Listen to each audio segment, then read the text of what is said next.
अस्सलाम वालेकुम। 10th class biology का आपका चैप्टर नंबर 11 स्टार्ट हो चुका था, 12 स्टार्ट हो गया था। और आज जो आपने टॉपिक पढ़ना है वो है ह्यूमन नर्वस सिस्टम।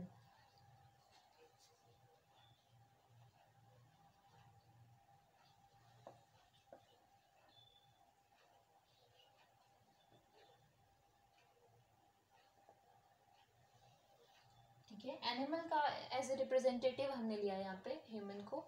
ठीक है, ह्यूमन नर्वस सिस्टम आपको क्या समझ आ रहा है? कोई ऑर्गन सिस्टम होगा, ठीक है। और इसमें आपने प्रीवियस लेक्चर में आपने देखा था कि नर्वस सिस्टम जो है वो नर्व्स का सिस्टम होता है। ठीक है, नर्व्स का सिस्टम मतलब इसके अंदर कुछ नर्व्स होती हैं और ये करता क्या है, ये कोऑर्डिनेशन के लिए होता है। ठीक है, बॉडी के डिफरेंट ऑर्गन्स की आपस में कोऑर्डिनेशन हो और बॉडी के ऊपर कंट्रोल रखने के लिए सिस्टम होता है। ठीक है, तो ह्यूमन नर्वस सिस्टम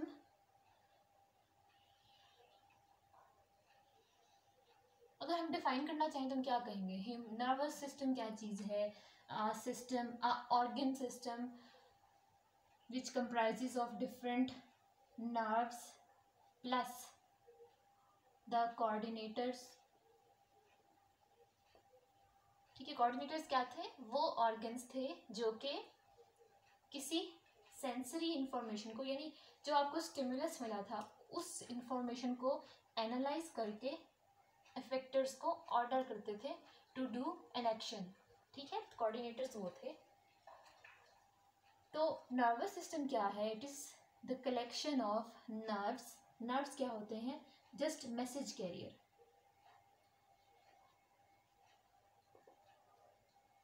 ठीक है, नर्व्स जो है वो मैसेज कैरियर्स हैं, वो एक जगह से दूसरी जगह मैसेज लेकर जाएंगे। नर्वस सिस्टम के अंदर एक एरिया से दूसरे एरिया तक मैसेज लेकर पहुंचना है इन्होंने। ठीक है, इनका सिर्फ इतना काम है। ठीक, और कोऑर्डिनेटर्स क्या है? ये एनालाइज करते हैं इंफॉर्मेशन को, उस मैसेज को, जो मैसेज इफेक्टर से जो मैसेज रिसेप्टर से आ रहा है उसको एनालाइज करते हैं। ठीक है, डिसीजन लेते हैं। ठीक, और फिर ऑर्डर करते हैं थ्रू नर्व्स किसी और ऑर्गन को, जिसको हम इफेक्टर कहते हैं। इफेक्टर ऑर्गन को ऑर्डर सेंड करते हैं। ठीक है, nervous system comprises of nerves and coordinators and it works to, क्या चीज थी ये, किस लिए काम करता था? To coordinate between different body parts. ठीक है, अब नर्वस सिस्टम के बेसिक 2 पार्ट्स तो मैंने इधर ही बता दिए, नर्व्स एंड कोऑर्डिनेटर्स। ठीक है, तो इनके प्रॉपर एक डिवीजन है। अब हम उसके अकॉर्डिंग देख लेते हैं कि nervous system is based upon 2 parts. 2 part हैं इसके, द सेंट्रल नर्वस सिस्टम, ठीक है, and the peripheral nervous system. ठीक, central nervous system and peripheral nervous system. Centre word means in centre वाला, ठीक है, और पेरिफेरी मीन्स साइड वाला। ठीक है, विच इज़ लेस इम्पॉर्टेंट, या इस तरह आप कह लो। तो सेंट्रल नर्वस सिस्टम को आप याद रखोगे कि it is the main nervous system. ये क्या करेगा? यहाँ पे डिसीजन मेकिंग होगी। तो central nervous system is actually the collection of coordinators. ठीक है, सेंट्रल नर्वस सिस्टम में क्या है? कोऑर्डिनेटर्स हैं जिन्होंने एनालाइज करना है इंफॉर्मेशन को और डिसीजन मेकिंग करना है। ठीक है, और इसमें होता क्या है? 2 ही चीज़ें होती हैं, the brain and the spinal cord. ठीक,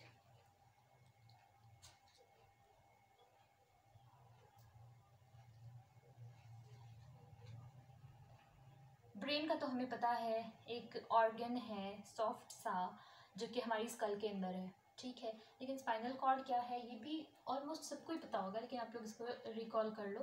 स्पाइनल कॉर्ड क्या है? हमारी जो बैकबोन है, डिफरेंट छोटी छोटी जो बोन्स के साथ बनी हुई है, यानी वो एक बोन नहीं है, वो क्या है? छोटे छोटे पार्ट्स से जुड़कर बनी हुई है ताकि वो फ्लेक्सिबल हो।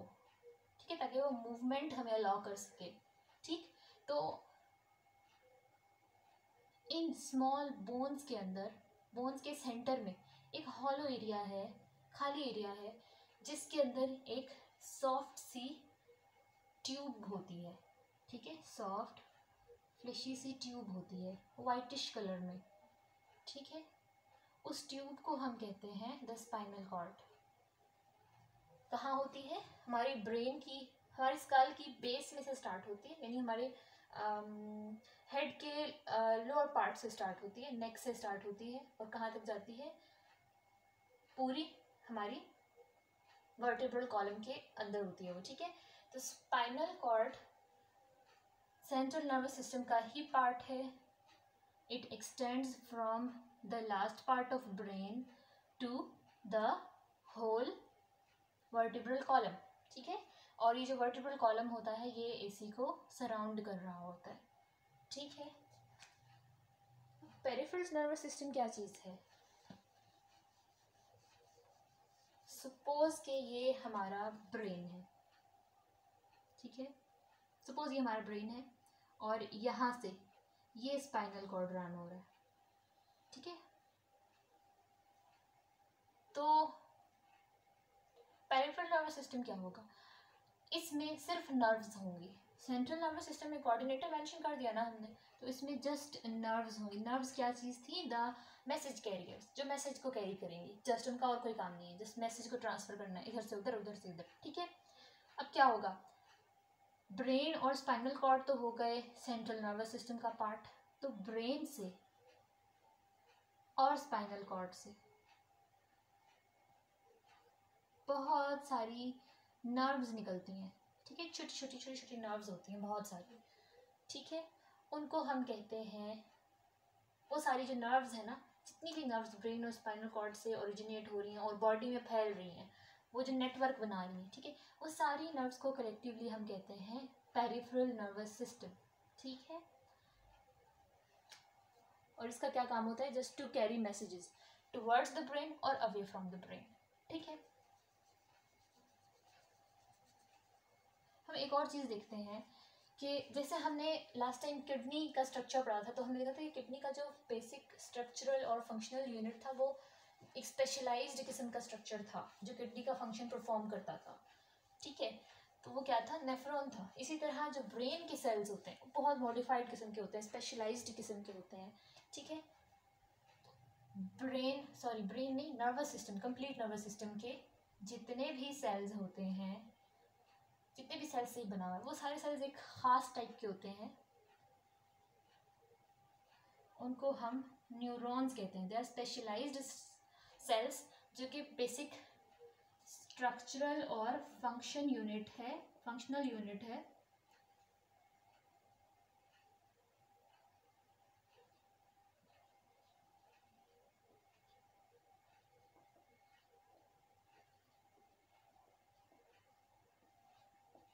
नर्वस सिस्टम का सारा स्ट्रक्चर किसने कंपोज करना है? न्यूरॉन सेल्स ने, और उसका फंक्शन भी किसने परफॉर्म करना है? न्यूरॉन्स ने, ठीक है। इसके अलावा बेसिकली न्यूरॉन्स से ही नर्वस सिस्टम बनता है, लेकिन इसके साथ कुछ सपोर्टिंग सेल्स भी होते हैं जो नर्वस सिस्टम का फंक्शन परफॉर्म नहीं करते, ठीक है।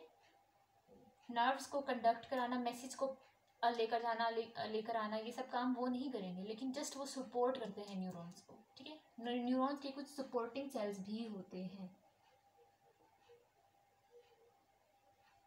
जिन्हें हम कहते हैं न्यूरोग्लिया,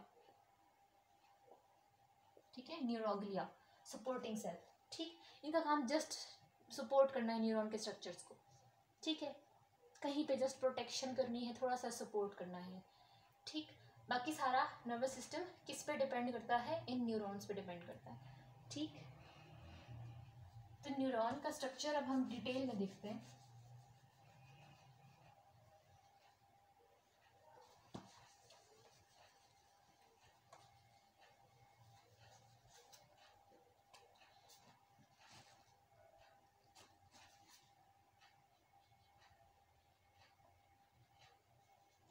बेसिकली न्यूरॉन एक सेल है ना, नर्वस सिस्टम का सेल है, ठीक है। तो हम वहीं से लिंक करते हैं, सेल तो हम पहचानते हैं ना कैसा होता है, तो हम उसी से लिंक करते हैं इसको। सेल के अंदर एक न्यूक्लियस, एक साइटोप्लाज्म और एक मेम्ब्रेन होती है ना हमेशा, तो हम देखते हैं कि न्यूरॉन्स किस तरह स्पेशल किस्म के सेल्स हैं जिनके अंदर न्यूक्लियस तो है नॉर्मल सेल्स की तरह, ठीक है, थोड़े से ये मॉडिफाई हुए हुए हैं, ठीक है, और इसके साथ यहाँ डिफरेंट ऑर्गेनेलीज और साइटोप्लाज्म भी है, ठीक। लेकिन इनकी जो सेल मेम्ब्रेन होती है ना, वो थोड़ी सी यूँ मॉडिफाइड फॉर्म में होती है, उसकी बहुत ज़्यादा एक्सटेंशन होती है। एक्सटेंशन क्या होता है? थ्रेड लाइक स्ट्रक्चर का अपीयर होना, ठीक है, ठीक। तो उसमें न्यूरॉन्स के अंदर बेसिकली न्यूरॉन्स को हम न्यूरॉन सेल जो है वो बेसिकली स्ट्रक्चर की बेस पे उसको 2 पार्ट्स में डिवाइड कर सकते हैं। द मेन सेल बॉडी, जिसके अंदर सेल के ज़्यादातर कंपोनेंट्स आ जाएं, ठीक है, जैसे कि न्यूक्लियस, जैसे कि majority of the cytoplasm and ये सारा, ठीक है, जिसमें ज़्यादातर सेल के कंपोनेंट्स आ रहे हों, उस पार्ट को कहते हैं द सेल बॉडी, ठीक। और इसके अलावा एक तो सेल बॉडी होती है और फिर सेल बॉडी की एक्सटेंशंस होती हैं, ठीक है। तो एक न्यूरॉन को हम बेसिकली 2 पार्ट्स में डिवाइड करते हैं, a cell body and the axon, ठीक है। एक सेल बॉडी होगी और एक इलोंगेटेड सी एक्सटेंशन होगी, ठीक है, जो सेल बॉडी के कंपैरिजन में काफ़ी ज़्यादा लंबी होती है, ठीक।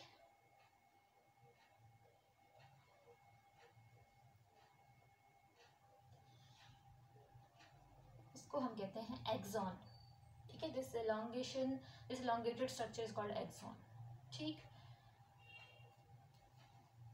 अब हम देखते हैं कि सेल जो न्यूरॉन है, न्यूरॉन के अंदर 2 तरह की एक्सटेंशंस, मैंने कहा था 2 तरह की एक्सटेंशंस होंगी। एक तो होंगी small and hair like extensions which are many in number, ठीक है, small hair like extensions which are many in number, जो कि सेल बॉडी से ओरिजिनेट हो रही होंगी, ठीक। उनको हम कहेंगे, ऐसी एक्सटेंशंस को हम कहेंगे डेंड्राइट्स, ठीक है, small extensions which are many in number, multiple in number, उनको हम कहेंगे डेंड्राइट्स। और फिर ये जो ये तो हमने मेंशन कर दिया, ठीक है, एक और ये भी एक एक्सटेंशन ही है। Axon is just an extension of cell body, जो कि बस एक ही होती है, एक न्यूरॉन के अंदर जस्ट एक ही एक्सॉन हो सकता है, ठीक है, और ये एक्स्ट्रा ऑर्डिनरी लार्ज होता है इन सब से, डेंड्राइट से बहुत ज़्यादा लंबा होता है, ठीक है। तो अब ये समझ आया न्यूरॉन का जनरली इस तरह का स्ट्रक्चर। देखो सेल के पार्ट्स को हमने कितनी चीज़ों में डिवाइड किया, the cell body and the axon, ठीक है। सेल बॉडी में और क्या होता है, स्मॉल हेयर लाइक एक्सटेंशंस होती हैं जिनको हम कहते हैं डेंड्राइट्स, ठीक है। अब हम मज़ीद देखते हैं इसमें क्या होता है कि जो एक्सॉन होता है ये थोड़ा सा मॉडिफाइड होता है। एक्सॉन के साथ अभी हमने कहा था कि न्यूरोग्लिया होंगे, कुछ सेल्स होंगे जो न्यूरॉन्स को सपोर्ट करते हैं, ठीक है, स्ट्रक्चरल सपोर्ट देते हैं इसको। तो समटाइम्स कुछ सेल्स में इस एक्सॉन की कवरिंग बनाई होती है, एक्सॉन के ऊपर कंप्लीटली इसको कवर किया होता है, ठीक है।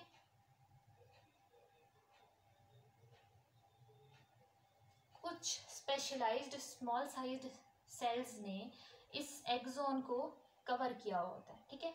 तो इन सेल्स को जो एक्सॉन को कवर कर रहे होते हैं इनको हम कहते हैं न्यूरोग्लिया या फिर सपोर्टिंग सेल्स, न्यूरॉन्स के सपोर्टिंग सेल्स, ठीक है, ठीक। ये जस्ट कवरिंग लेंगे एक्सॉन को और क्या करेंगे, they are insulator in nature, insulator मतलब they are non conductor of charge, non conductor of electricity, ठीक है। और एक चीज़ आप याद रखो, जो नर्वस सिस्टम है ये इलेक्ट्रिकल कंडक्शन करता है, ये जो भी मैसेज भेजता है that message is electrical in nature, ठीक है। चार्ज पार्टिकल्स नहीं, ये चार्ज सेंड करता है, इसको जहाँ से भी कोई मैसेज भेजना होता है तो in the form of charge भेजता है। जैसे बिजली नहीं होती, इलेक्ट्रिसिटी होती है ना, करंट किस फॉर्म में आ रहा होता है, चार्ज की फॉर्म में, ठीक है। जो हमें चार्ज मिल रहा है रेगुलरली वो करंट आ रहा है, उसमें बिजली आ रही है, ठीक है। तो नर्वस सिस्टम कैसे कंडक्शन करता है? In the form of electric charges.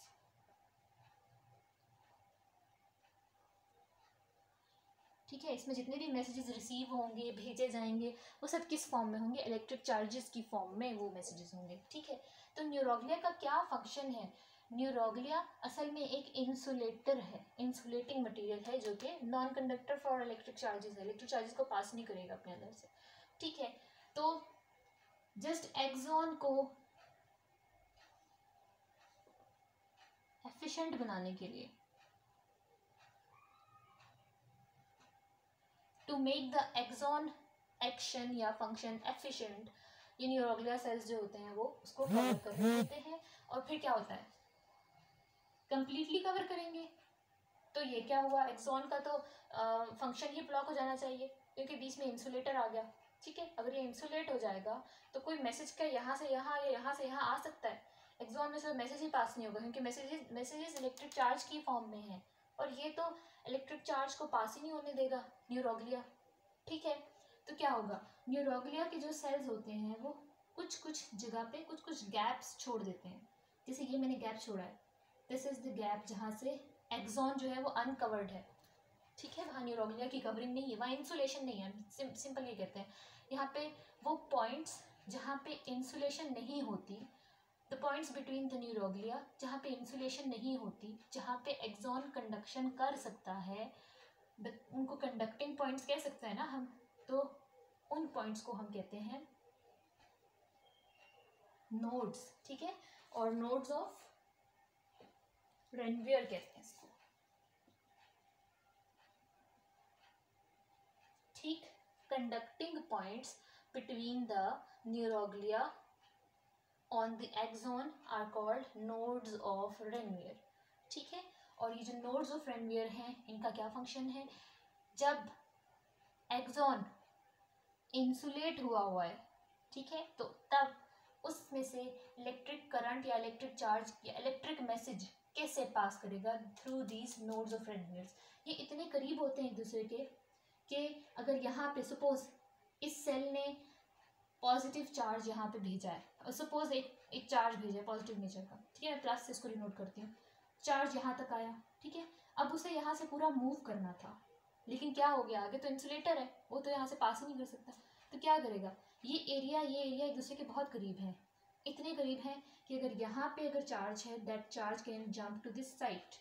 ठीक है, अगेन वो इन पॉइंट्स पे जंप करेगा, instead of travelling this whole path, इस सारे रास्ते से गुजरने की बजाय वो जस्ट इन पॉइंट्स पे जंप करता जाएगा। तो जंपिंग जो है वो एफिशिएंट है। ठीक है, मैसेज की या इलेक्ट्रिक चार्ज की जो जंपिंग है वो बहुत एफिशिएंट है, बहुत स्पीड में मैसेज यहाँ से यहाँ तक पहुँच जाएगा। ठीक है, तो हमारा नर्वस सिस्टम इतना फास्ट होता है ना, जैसे कि अगर मैंने किसी बहुत ही गर्म चीज़ को हाथ लगा दिया, ठीक है, मुझे नहीं पता था वो गर्म है, मैंने जो ही हाथ लगाया तो मैं एकदम से खींच लूँगी। क्यों? क्योंकि जो नर्वस सिस्टम है, एकदम से नर्व्स ने इसी फॉर्म में, ये जो जंपिंग है, जंपिंग फॉर्म में नर्व्स ने मैसेज भेजा ब्रेन को कि स्किन के साथ जो भी चीज़ टच हो रही है बहुत गर्म है। ठीक है, तो ब्रेन ने फ़ौरन वापस मैसेज भेजा इन्हीं नर्व्स के थ्रू, दूसरी नर्व्स के थ्रू, इसी तरह से कि अपने हैंड को रिमूव कर लो वहाँ से। तो ये टच होना और ये इतनी जल्दी एक्शन और रिएक्शन हो गए।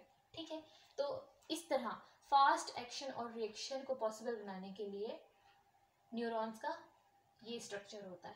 ठीक है, न्यूरोग्लिया और नोड्स ऑफ रेनवियर जो होते हैं वो इलेक्ट्रिक मैसेज को की कंडक्शन को उसकी ट्रैवल को फास्ट करने के लिए होते हैं, एफिशिएंट करने के लिए होते हैं। ठीक है, अब एक चीज़ और है यहाँ पे, अब मैंने कहा कि चार्ज जो है वो जंप करता हुआ यहाँ से मूव करेगा between these nodes of Ranvier. तो इस तरह के मैसेज को जो जंप करता हुआ जा रहा है, ठीक है, कुछ एरियाज में अपीयर हो रहा है, कुछ में नहीं अपीयर हो रहा। ठीक है, जो इन नोड्स के दरमियान जंप कर रहा है उसको हम कहते हैं सॉल्टेटरी इम्पल्स या सॉल्टेटरी मैसेज, या जंपिंग मैसेज भी कह सकते हैं। ठीक है, यहाँ तक हो गया। ठीक, अब एक और चीज़ है कि जो न्यूरोग्लिया सेल्स होते हैं, सेल इटसेल्फ तो इंसुलेटर नहीं होता, ये सेल्स यहाँ पे असल में क्या करते हैं, कैसे ये इंसुलेशन देते हैं इसको, एक्सोन को, ये सेल्स यहाँ पे बहुत सारा फैट डिपॉजिट करते हैं, ठीक है, सही। और जो डिपॉजिट हुआ हुआ फैट है इसे हम, ये माइलिन प्रोटीन, इसकी जो कॉम्पोजिशन होती है दैट इज माइलिन,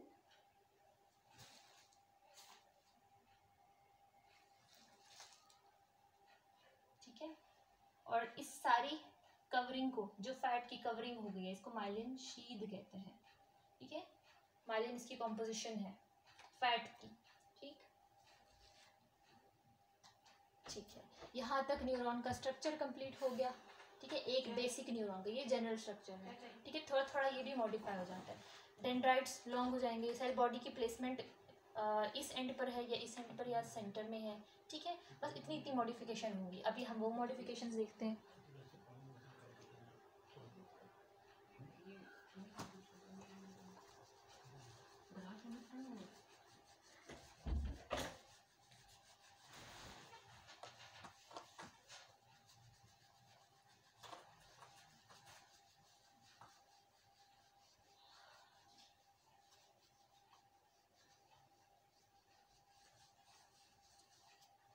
न्यूरॉन्स की types depending upon their function, के न्यूरॉन किस किस्म का फंक्शन, किस किस्म का मैसेज कंडक्ट कर रहा है, from effector to nervous coordinator, या फिर फ्रॉम कोऑर्डिनेटर टू, ये मैंने क्या बोला, फ्रॉम रिसेप्टर टू कोऑर्डिनेटर, या फिर कोऑर्डिनेटर टू इफेक्टर। न्यूरॉन किस जगह पे, यानी उसकी पोस्टिंग कहाँ हुई हुई है इस पूरे नर्वस सिस्टम में, उसे क्या काम मिला है करने को, ठीक है। तो depending upon the function of neuron, उसकी टाइप्स 3 हो सकती हैं।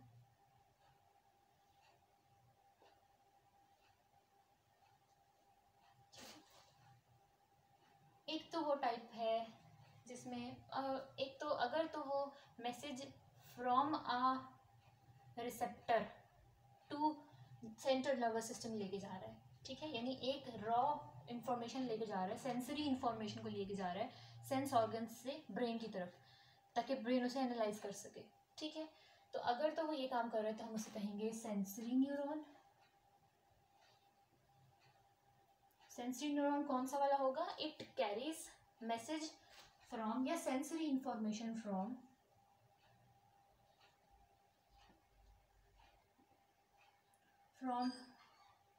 Receptor to coordinator. कोऑर्डिनेटर क्या है, सेंट्रल नर्वस सिस्टम, यानी ब्रेन और स्पाइनल कॉर्ड, ठीक है। सेंसरी न्यूरॉन कहेंगे ऐसे न्यूरॉन को। और इसकी शेप जो है वो इसके फंक्शन के अकॉर्डिंग थोड़ी सी मॉडिफाई हुई होगी। तो इनकी शेप्स कैसी होती हैं,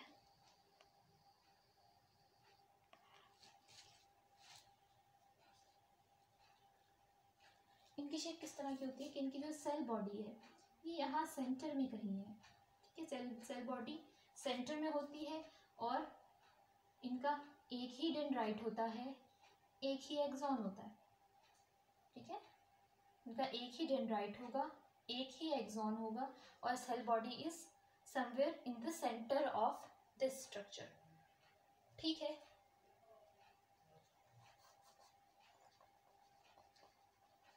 एक चीज आपने याद रखनी है, जो भी मैसेज आएगा, जो भी इलेक्ट्रिकल कंडक्शन होगी, जो भी मैसेज ट्रांसफर होगा, उसके लिए पाथ क्या यूज होगा, हमेशा डेंड्राइट्स के पास आएगा मैसेज, ठीक है। मैं चार्ज की फॉर्म में रिप्रेजेंट करती हूँ। डेंड्राइट्स उसे रिसीव करेंगे, हमेशा उसे सेल बॉडी की तरफ भेजेंगे, ठीक है। देन सेल बॉडी उसे एक्सॉन की तरफ ट्रांसफ़र करेगी और एक्सॉन उसे आगे ट्रांसफ़र करेगा, नेक्स्ट जो भी आगे स्ट्रक्चर आ रहा है, ठीक है। तो एक न्यूरॉन के अंदर कंडक्शन कैसे होती है, dendrites receive a message and send to the cell body receives the message from dendrite and send to the axon, और एक्सॉन क्या करते हैं, receive the message from cell body and send to the next structure जो भी है depending upon their function, उसके आगे जो भी स्ट्रक्चर है उसको सेंड कर देंगे, ठीक है। तो हमेशा पाथवे यही रहेगा, अपनी याद रखना है, ठीक है।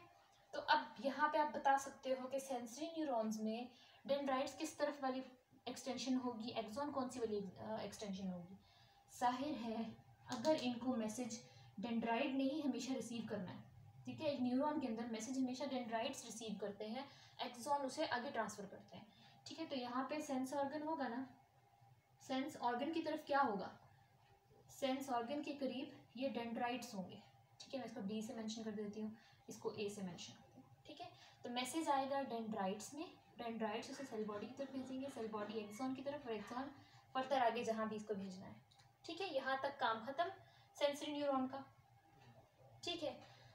तो अगर तो वो सेंसरी और सेंसरी इंफॉर्मेशन को एक सेंस ऑर्गन से, वो ऑर्गन जिसने स्टिमुलस रिसीव किया है उस ऑर्गन से सेंसरी इंफॉर्मेशन लेकर आगे ट्रांसफ़र कर रहे हैं टुवर्ड्स द कोऑर्डिनेटर या फिर सेंट्रल नर्वस सिस्टम, इस तरह के न्यूरॉन्स को हम कहेंगे सेंसरी न्यूरॉन्स, ठीक है। बिल्कुल बाकी दो टाइप्स में बिल्कुल ऐसे ही हैं। अब उसको आप खुद प्रिडिक्ट भी कर सकते हो, हम देखते हैं साथ साथ।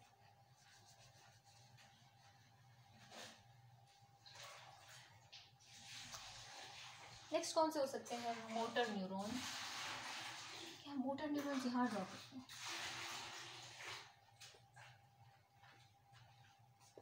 मोटर न्यूरॉन्स क्या है, अच्छा इसको आप कैसे याद करो, नेम से, मोटर मीन्स सम एक्शन, ठीक है, सम मूवमेंट सम एक्शन, ठीक है। तो ये वो न्यूरॉन्स होंगे which carry the orders from brain to the effectors, ठीक है। जिन ऑर्गन्स ने रिएक्शन शो करना है ना, उस स्टिमुलस के लिए रिएक्शन शो करना है, ब्रेन से ऑर्डर लेकर जाएंगे उन ऑर्गन्स तक, ठीक है। तो motor neurons they carry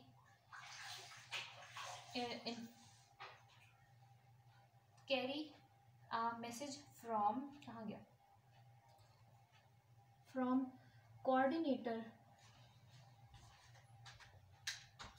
to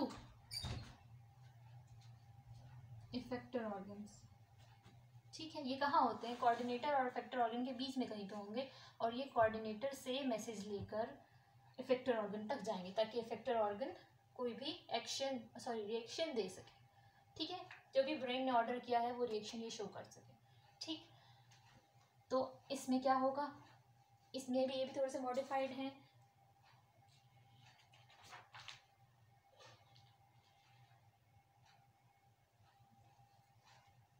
अब आपने ये देखना है इसके डेंड्राइट्स किस तरफ होंगे, कोऑर्डिनेटर की तरफ डेंड्राइट होना चाहिए, क्योंकि motor neurons have to receive information from the coordinator, ठीक है। और एक न्यूरॉन के अंदर इन्फॉर्मेशन रिसीव ही किस एंड से होती है, डेंड्राइट एंड से होती है। तो डेंड्राइट्स जो है वो कोऑर्डिनेटर की तरफ होंगे।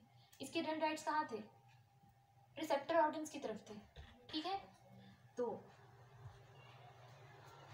आप कह सकते हो कि इसके जो डेंड्राइट्स हैं वो they are many in number, के डेंड्राइट्स बहुत ज़्यादा नंबर में होते हैं, ठीक है। और इसका एक्सॉन एक ही होता है। इस आप क्या जस्टिफिकेशन दे सकते हो इस चीज़ की कि एक ही एक्सॉन और मैनी डेंड्राइट्स, क्यों यहाँ पे क्यों एक डेंड्राइट था, क्योंकि ये जो होते हैं ये रिसेप्टर ऑर्गन के बिल्कुल करीब होते हैं, और वहाँ से फ़ौरन से सेंसरी इन्फॉर्मेशन रिसीव करके ब्रेन को दे देते हैं, यहाँ पे इनका काम इससे चल जाता है। लेकिन जो ब्रेन ने जो भी एक्शन करने के लिए ऑर्डर दिया है वो फ़ौरन से कलेक्ट हो जाए, ठीक है, कोई देर नहीं होनी चाहिए इसमें, ठीक, फ़ौरन से मैसेज रिसीव हो जाए। और क्योंकि इफेक्टर ऑर्गन तो एक ही होगा ना, जो ब्रेन ऑर्डर दे रहा है वो एक नर्व के थ्रू भेजेगा और एक नर्व किसी एक ऑर्गन की तरफ ही जाएगी, ठीक है। तो एक ही एक्सॉन काफ़ी है और बहुत सारे इसके डेंड्राइट्स हैं, ठीक है। तो मैनी डेंड्राइट्स, और वो सब किस तरफ होंगे, कोऑर्डिनेटर की तरफ होंगे, और उसके बाद सेल बॉडी, उसके बाद एक ही एक्सॉन, और एक्सॉन किस तरफ जाएगा, इफेक्टर की तरफ, ठीक है। मैसेज यहाँ से आएगा, ठीक है।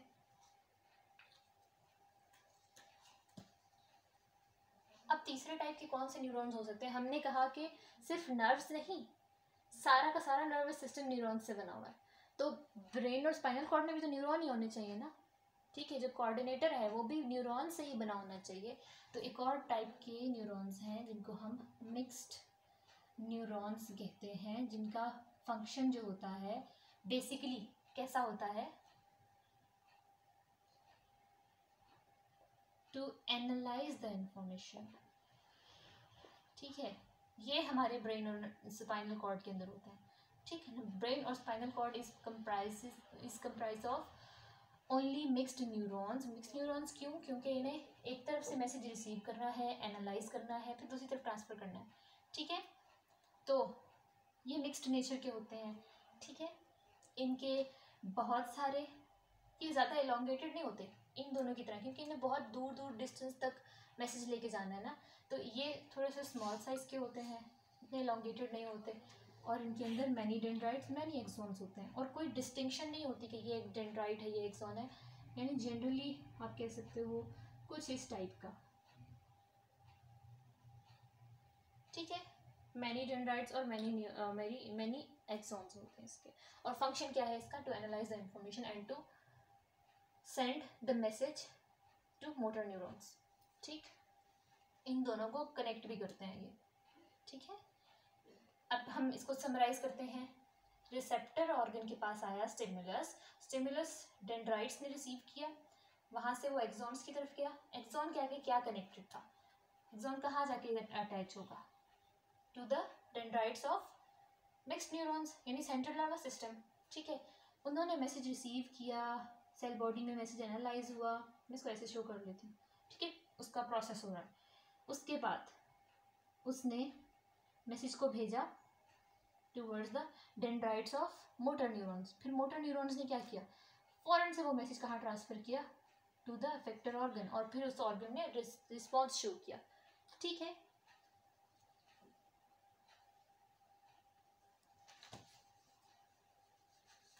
ये तो हमने देखा सेलुलर लेवल पे कि सेल्स किस तरह से काम कर रहे हैं सेंसरी इंफॉर्मेशन इकट्ठे करने में और एनालाइज करने में, और फिर उसको ऑर्डर को इफेक्टर ऑर्गन तक पहुंचाने में सेल्स किस तरह से अपना काम कर रहे हैं। ये तो हमने सेलुलर लेवल पे देखा है, लेकिन जो ब्रेन होता है, स्पाइनल कॉर्ड होता है और नर्व्स होती हैं, सेलुलर तो नहीं होती, मतलब सेलुलर लेवल पे तो नहीं होती ना, सेलुलर स्ट्रक्चर तो नहीं होता, उसमें तो बहुत सारे सेल्स होते हैं, ठीक है।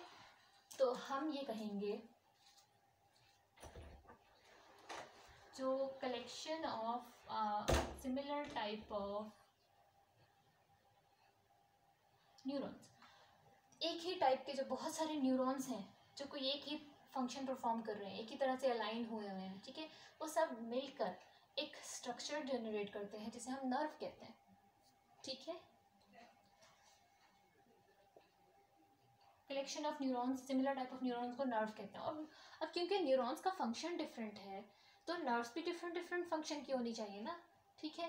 तो नर्व्स भी इसी तरह 3 कैटेगरीज में डिवाइड हो सकती हैं। किस तरह के न्यूरॉन्स से बनी है, क्या फंक्शन परफॉर्म कर रही है, इसी बेस पे हम कह सकते हैं द सेंसरी नर्व।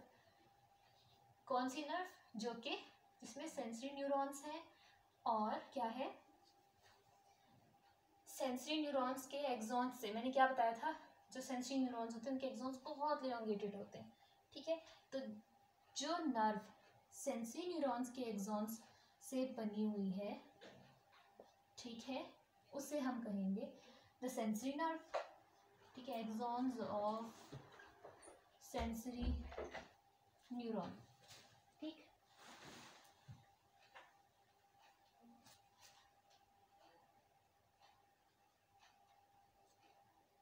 क्या काम है इसका? वही to carry the sensory information from receptor organ to brain, ठीक। जिसमें मोटर न्यूरॉन्स होंगे वो कौन सी नर्व होगी? मोटर नर्व, ठीक है। और कुछ नर्व्स ऐसी होंगी, याद रखना है, मैंने पहले बताया था कि नर्व्स कौन सी वाली होती हैं, other than brain and spinal cord. Brain और स्पाइनल कॉर्ड के अंदर नर्व्स नहीं होती, जो इनसे स्ट्रक्चर्स निकल रहे होते हैं ना, उनको नर्व्स कहते हैं, ठीक है। तो तीसरे में आपने वो इंटर न्यूरॉन वाली बात नहीं करनी, मिक्स्ड न्यूरॉन वाली बात नहीं करनी, वो सिर्फ और सिर्फ ब्रेन और स्पाइनल कॉर्ड का पार्ट है, ठीक है। तो कुछ नर्व्स ऐसी होती हैं जो दोनों ही फंक्शन परफॉर्म करती हैं, सेंसरी इंफॉर्मेशन एक ऑर्गन से ब्रेन को भी लेके जाके दे रही हैं, और फिर ब्रेन से वापस किसी ऑर्गन की तरफ भी लेके आ रही हैं, ठीक है। तो ऐसी nerves which perform both sensory plus motor, दोनों ही फंक्शन परफॉर्म्स कर रही हैं और दोनों टाइप के न्यूरॉन्स में प्रेजेंट हैं, तो ऐसी नर्व्स को हम मिक्स्ड नर्व्स कहते हैं, ठीक है।